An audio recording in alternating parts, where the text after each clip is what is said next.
प्रहार नेता बच्चूभाऊ कडू यांच्या अन्नत्याग आंदोलनाला आमदार संजय खोडके व आमदार सौ सुलभाताई खोडके यांची भेट। शेतकऱ्यांचा लढा सुरूच राहील, परंतु प्रकृतीचा विचार करून बच्चूभाऊंनी उपोषण मागे घेण्याबाबत सर्वपक्षीय नेत्यांचे प्रयत्न। शेतकऱ्यांच्या प्रश्नांना घेऊन प्रहार नेता बच्चूभाऊ कडू यांचे मोजरी येथे गेल्या 5 दिवसांपासून अन्नत्याग आंदोलन सुरू आहे। या दरम्यान त्यांची प्रकृती खालावली असल्याचे सर्वपक्षीय स्तरावर त्यांचे उपोषण सोडवण्यासाठी प्रयत्न सुरू आहे। दरम्यान आज शुक्रवार दिनांक 13 जून रोजी राष्ट्रवादी काँग्रेस पार्टीचे सरचिटणीस तथा महाराष्ट्र विधान परिषद सदस्य आमदार संजय खोडके व अमरावतीच्या लोकप्रतिनिधी आमदार सौ सुलभाताई खोडके यांनी मोजरी येथे बच्चूभाऊ कडू यांच्या अन्नत्याग आंदोलन उपोषण मंडपाला भेट दिली। यावेळी आमदार संजय खोडके यांनी उपोषणकर्ते बच्चू कडू व त्यांच्या समर्थकांशी चर्चा केली। राष्ट्रवादी पक्षाचे राष्ट्रीय अध्यक्ष तथा राज्याचे उपमुख्यमंत्री अजितदादा पवार यांच्याकडून सुद्धा बच्चू कडूच्या प्रकृतीची विचारणा करण्यात आली असून अशा शेतकऱ्याच्या लढाव्या नेत्याची अमरावती जिल्ह्याला खरंच गरज आहे। त्यामुळे त्यांनी शेतकरी प्रशी आंदोलनाचा लढा सुरूच ठेवावा, परंतु प्रकृतीचा विचार करता उपोषण मागे घ्यावे अशी विनंती आमदार संजय खोडके यांनी केली। यावेळी आपले मनोगत व्यक्त करताना आमदार सौ सुलभाताई खोडके यांनी शेतकऱ्याच्या प्रश्नाला घेऊन सुरू असलेल्या बच्चूभाऊच्या लढ्यात आपण सहभागी असल्याचे सांगितले। मात्र उपोषणाचा मार्ग न अवलंबता आपण शासन दरबारी व मंत्रालय स्तरावर आंदोलन करू, शेतकऱ्यांच्या प्रश्नांना न्याय देऊ।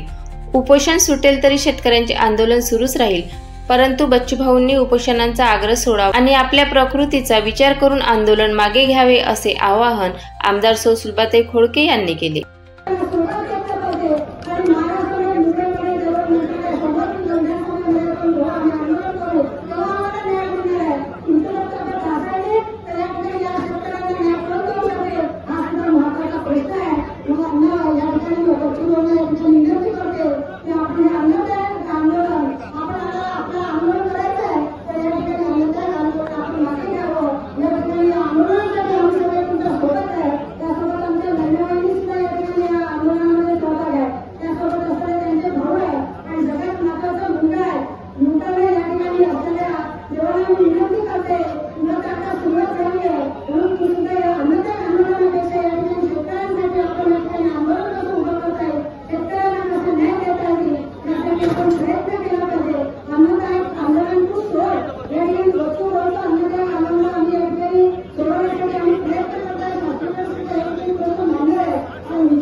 आपलं सगळ्यांचं भाग्य आहे की आपल्याला असा लढवाय नेता आपल्या जिल्ह्यात आहे की जो पूर्ण लक्ष आपल्याकडे ओळख घेतलेलं आहे आणि त्यांनी जे आंदोलन केलं आहे त्याचा 100% आपल्याला शेतकऱ्यांना त्याचा लाभ भेटणार आहे। त्याच्यात कुठलंही जीवनात नाही, कारण की काली आता मी येताना अजितदादांशी बोलून आलो होतो की मी बच्चूभाऊच्या भेटीला जाणार आहे आणि त्यांनी आज हा जो विनंतीला मान ठेवून आज त्यांनी पाणी स्टॉक केलेला आहे।